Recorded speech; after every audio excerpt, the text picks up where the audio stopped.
protecting women and children from human traffickers. We'll meet a Lagos-based organization that is creating awareness about sex trafficking to prevent further abuse. During the United States ban on Muslims, U.S. midterm elections sent 2 Muslim American women to take their seats in the U.S. Congress. We'll look at how they might influence U.S. policy. Helping wildlife stay ahead of poachers. The Earth Ranger system helps monitor elephants and other animals in order to keep them out of harm's way. Africa 54 starts right now.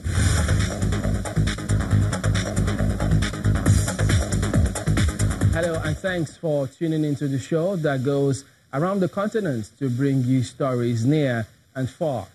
I'm Chamberlain Osor at Channels Television here in Lagos. I'm joined by Vincent Makori at Voice of America in Washington. Well, thanks, Vincent Makori at our global headquarters in Washington, D.C. Happy to be with you again for another edition of Africa 54. Let's start off with a look at what's being done to combat human trafficking in Nigeria. Chamberlain Osor in Lagos brings you that story. Indeed, well, poverty affects billions of people the world over, and the vulnerable members of society, being women and children, appear to be more at risk of the challenges it poses. One of which is human trafficking, which exposes many people to different forms of exploitation, such as sexual abuse. A Lagos-based non-governmental organization is creating awareness about sex trafficking to prevent further abuse. A lot of effort is being put into encouraging victims of human trafficking to return home, mostly from Libya, the transit point to farther destinations in Europe.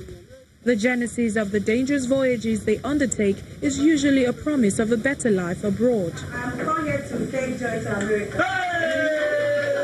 Awareness is being created about human trafficking, especially sex trafficking, which affects women and children more. Here at this meeting organized by the Women as Shining Lights initiative, the focus is on addressing the problem by identifying some of the root causes, such as poverty.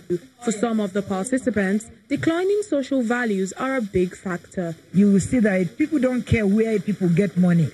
And people praise and help people who get money that should actually, they should be scorned and driven away from society, where people welcome them and celebrate them. So if, as a society, we don't celebrate people who get money from prostitution, everybody will run away. The young people will run away from it. They will know that if I get this kind of money and I get back to my society, they will not welcome me. The foundation began with greed. Greed of trying to be, because you look at your peers, you look at people ahead of you, and you just feel, I want to be better than, where I am, better than somebody. And so they go into this thing without even, finding out or investigating what those people over there are doing. So my advice would be that the young girl, before you accept such offer, try to find out more about the person who is trying to invite you or give you an invitation to come over. Women and children, boys and girls are trafficked within and outside the country's borders, but unsuspecting victims can be spared the horror. Prevention is better than cure. Creating awareness, educating our girl child, because most of the time the girl child is the victim. Educating them and letting them know that there is nothing out there. They are only deceiving them. Empowering them, empowering our women, because most of the times they go out there because of the economy. They said, oh, they don't have enough money, they cannot take care of themselves. And those people that are trafficking them promise them money, they promise them dollars. And because of that, they obey them. So, but when the government empowers our men, our women and children, I think they will have a rethink and not even have, the place will become unattractive to them. According to the convener of the event, not enough information is available to the public about the issue. So we are trying to inform the people to be very, very cautious of people that come with diverse promises on how they are going to make their lives better. There is no greener pasture anywhere. Nigeria is our country. We don't have another country to call our own. We have to stay put in this country and work it out together. The organization hopes that shining a light on sex trafficking will limit cases of sexually abused girls and women who play a crucial role in shaping society. Also involved with The impact of sex trafficking goes beyond the individual, as families of victims are also affected. We're here to talk about protecting vulnerable members of the family, especially children, from all forms of sexual abuse is Marian Adegoke Mapenzi, a child protection field officer with Christiana Faith Foundation. Welcome to Africa 54. Thank you very much. So tell us, how much of a problem is child sexual abuse in our clime? Child sexual abuse is a very huge problem in the society, not just in Nigeria, not just in Africa, but all around the world. In 1999, World Health Organization declared it as a hidden epidemic because people know about it but hardly talk about it. It's a silent epidemic. So, and we find a lot of things happening these days, and people are coming out and talking about it now, probably because of the social media. We find out a lot of children are very vulnerable, and incest happens. It's continuous in the family. People don't talk about it, and it's affecting children psychologically and in different ways, and in the society as well. It's a very huge challenge. So what do we look out for? How easy is it to tell that this is going on? Well, it's easy to tell if the parents or guardian is very observant. There are some physical signs that one can look at. The way a child starts walking, or if the child has difficulty sitting. If a child would normally walk straight, and then the child starts limping and everything, and you suspect there's something wrong with this child, or the child will sit normally before, and then suddenly the child wants to sit with one side, or you want to date the child, and the child doesn't want you to touch his or her private parts, and you know there's something happening here. Those are physical signs, and some of these children, as we've discovered in our field experience, some of these children have STDs. Some of them have itching, and you wonder how come a child would have an STD, or, and some children bedwet as well. So those are things that you can look at, and you start wondering what is happening. This child used to bedwet, and then the child has stopped for some time now, and suddenly the child starts bedwetting again, and you're wondering what is happening. This happened, there was one teacher that called our helpline, and she told us that she observed a 4-year-old child in her class.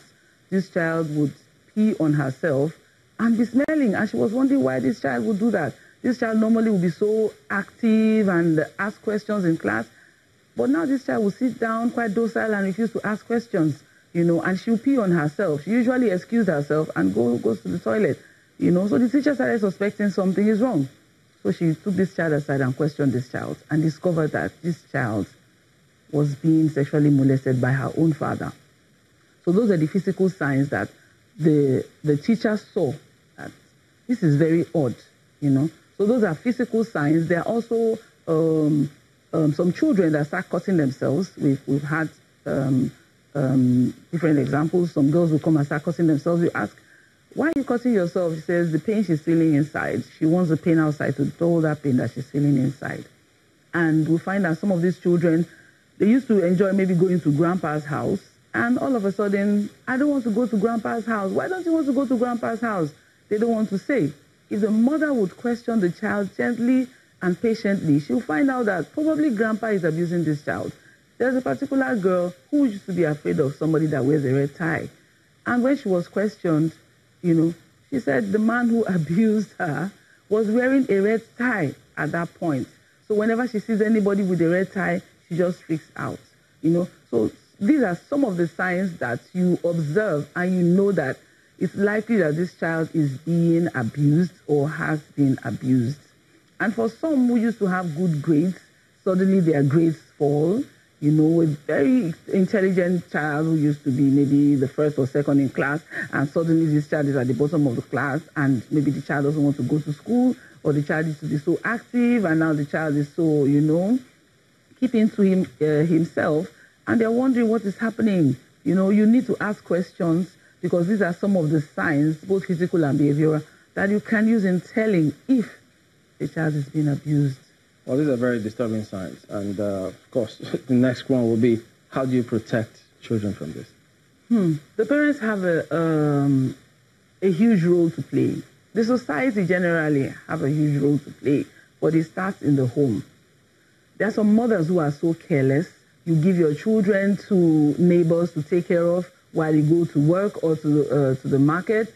There have been stories of people who call our helplines and they find out that their children have been abused by their neighbors because they dropped this child off at the neighbors.